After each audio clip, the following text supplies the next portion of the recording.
Good morning. So if you've made it to day 3, congratulations, and I really do mean that, because it is tough, especially if you've never done fasting before, or you've never really given it a good go. I hope you had a good sleep last night. I normally find that in that second night I sleep. My sleep's not great usually, but I always have a pretty good sleep after those longer fasts. Now the fast today, we're taking it down now to a 2-hour eating window, which is 22-hour fast. Now, we're always still going to break the fast with the half-hour pre-meal protein shake. Right, so we're talking about breaking that fast around 6 o'clock. So around 5, half 5, we're having that protein shake. And again, guys, 2 scoops of protein. At this stage, the men can even probably get away with 3, because we are going such a long time without amino acids coming in. That's basically protein. Now, I do want to give you a word of caution. On day 3, one of 2 things happen here. I'll give you what textbook's supposed to happen, and what I usually feel, and what the differences here are. You're supposed to now on day 3 have a real big energy surge. And that's how I feel. I feel really alert, really focused, really driven, really, it's kind of hard to explain, but it's actually a really high dopamine surge, because you're doing something that's very, very difficult. You've chosen to do something difficult. It's the same sort of dopamine surge that you would get from doing cold water exposure and cold water dipping.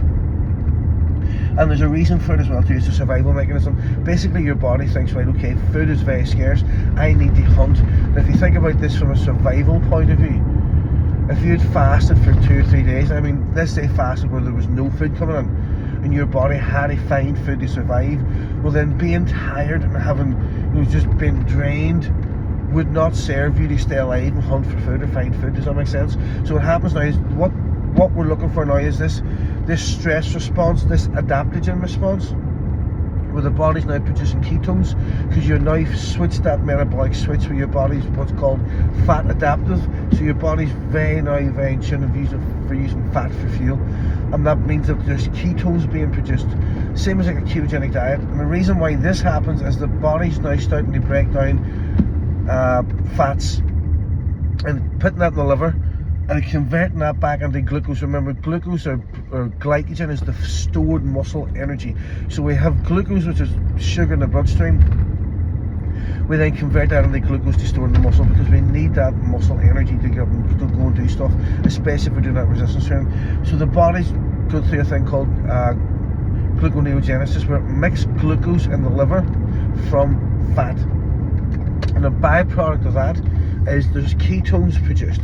Now, the brain usually prefers sugar as an energy source, but because there's no sugar coming in, obviously, because there's no carbs coming in, there's very little carbs coming in, and the carbs that are coming in are being used up straight away, and the body's then trying to produce its own glycogen from fat cells, so gluconeogenesis. A good thing, glucose, neo meaning something new, and genesis means it's making something from something else.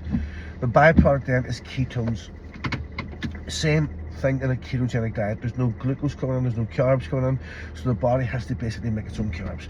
Now what happens, like I said, the brain prefers sugar because there's no sugar coming in.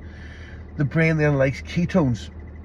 The thing about sugar, for using sugar for energy, sugar's only available when we eat. So we eat food, we get a surge of energy, that energy source dips away, we get hunger, we go up and down. So you start to get these energy lifts and dips. That's why you normally get tired around, say, 11 o'clock, 3 o'clock, because your body's used to that sugar coming in, and it's not.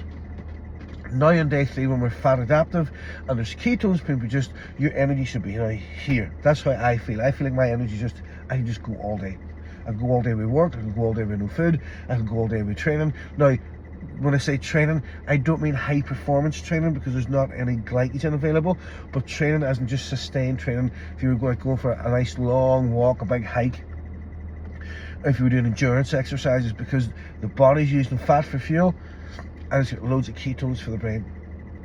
You'll also get this metallic taste, right? Now that's the textbook, and that's how I usually feel. I usually feel that men are more prone to this than women, right? It's because of hormones. Women usually feel that way as well too, but some women do take a crash, and it depends honestly on where you are in your cycle, where you are from a perimenopause point of view, where you are from that hormonal spike and dip and all that kind of stuff. So ladies, and I want you to be really honest with yourself here, see around 3 o'clock, 4 o'clock, the same time as we broke our fast yesterday, if you're starting to feel, and I want you to be honest, there's a difference here between craving food, thinking you're hungry, and actually your blood sugar levels actually taking a dip. Blood sugar levels taking a dip is what's called hypoglycemia. You'll know you're hypoglycemic because you'll get like a cold sweat, you'll feel clammy, and you'll feel a wee bit sort of, I don't want you to get to that stage. Hopefully you're aware of yourself before you get there. If you get there, just break your fast at that point. That's your point. Don't fast any longer than that, even tomorrow. That's your point, right? Everybody has got a point from where they are from hormones. Remember, a man's hormones are here all the time. Testosterone always stays level. Women's hormones kind of do this here with progesterone and estrogen. Even getting into perimenopause, things are all over the place. Even in menopause, there's still a slight amount of some hormone there somewhere being produced by the body. So the ladies have to be careful. If you feel really good today, you're going to feel really good tomorrow. You'll find from this point on, you'll either get into that fasting zone, or you have a wee bit of a challenge with it, but we still work with what you've got, who you are, if that makes sense, all right? So today, we're going to keep going until 6 o'clock, eating on from 6 to 8. Prioritize protein, right? Prioritize protein as much as possible, but in that eating window, give yourself some nice stuff, treat yourself, you've done well. We want that reward sensor really lighten up, your dopaminergic sensors. You can boom, I feel absolutely fantastic, I feel great, and trust me, tonight you will sleep like a bloody baby. I'll put up a couple more videos today, but if you don't understand what I said in this, please ask some questions, because I know that's quite a lot of information. We're getting very technical now as we go deeper into what fasting does, how it works, where we get the energy from, ketones, ketone production, and why that's so good from an energy point of view, especially for the women in the perimenopause, and we start to get that brain fog.